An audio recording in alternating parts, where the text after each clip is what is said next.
Well, hello. It's been a while since I've made an update. Uh, it's been crazy busy at school. I'm taking these glasses off. They always make a glare. It's just been ridiculous. Um, don't ever go to graduate school unless you hate yourself or something. It's pretty terrible.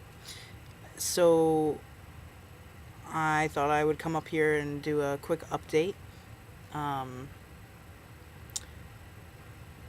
I'm about, let's see, I started T in June. It's now November. However many months that is. I went up to giving myself shots every 2 weeks now, which is cool. I finally got everything straightened out with the place that was giving me the prescription and the doctor and everything. So I was able to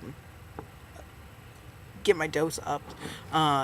Although I looked at what I think is a prescription for my next vial, and it says for transgenderism, which in order to have my insurance pay for this, I don't want that on any paperwork. So I need to figure out why that says that and what I can do there. This tea is very hot still. I just got back from New Mexico, which was great. I was there for a conference.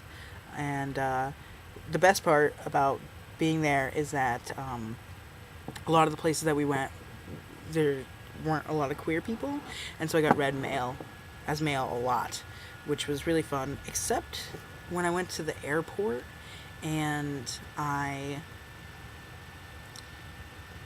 was wearing cargo shorts and I had to be patted down, and the female TSA agent called over a guy to come pat me down, which was cool that she read me his mail.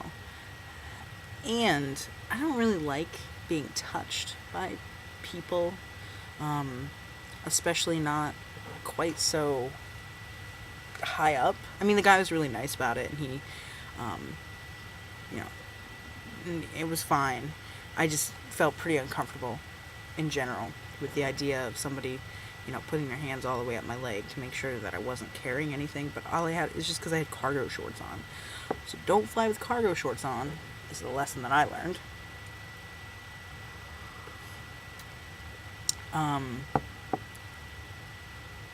So that was it was cool.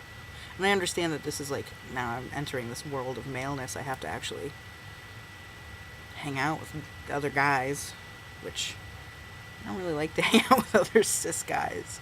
Yeah, just not that interested.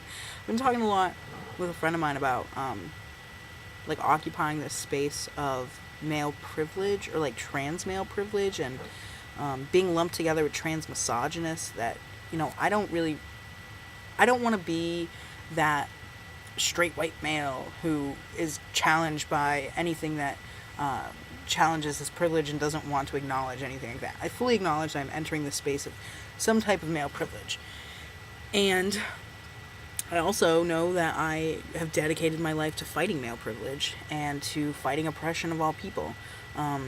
So it's interesting to be automatically lumped into a category as a trans misogynist, because there's this idea that there's some trans male culture where everybody's a misogynist, I guess, or like there's a lot of misogyny. And I do see some trans men who have misogynistic tendencies. I'm not one of those people, and I need to figure out a way to work harder to fight trans misogyny more, I guess. Be more visible about it. Help sisters out.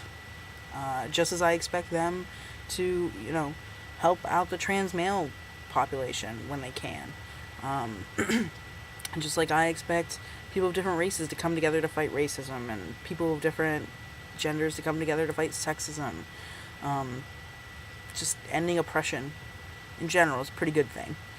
So, if anyone has any ideas of what more I can do. The thing is, I don't really know a whole lot of trans women. I'm meeting more. I'm working more through our resource center here in town, and I'm on a transgender committee, which is cool. We're putting together Transgender Day of Remembrance, which is awesome.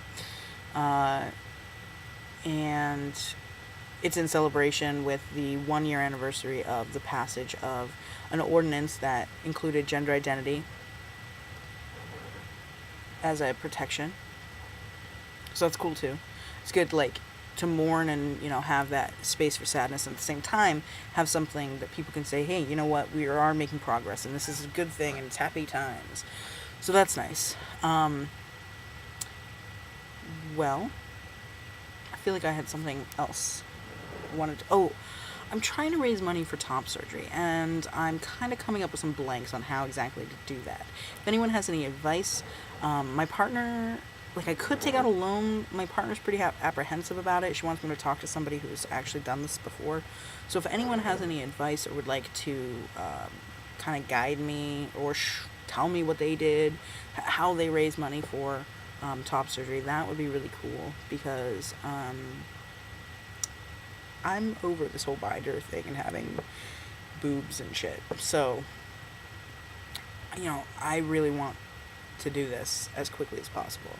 So, yeah, any advice, video responses, stories, whatever, let me know how you did it and how you raised the money or whatever. I would really, really appreciate that. Okay, well, I think I'm going to let everyone go. I'm going to try to be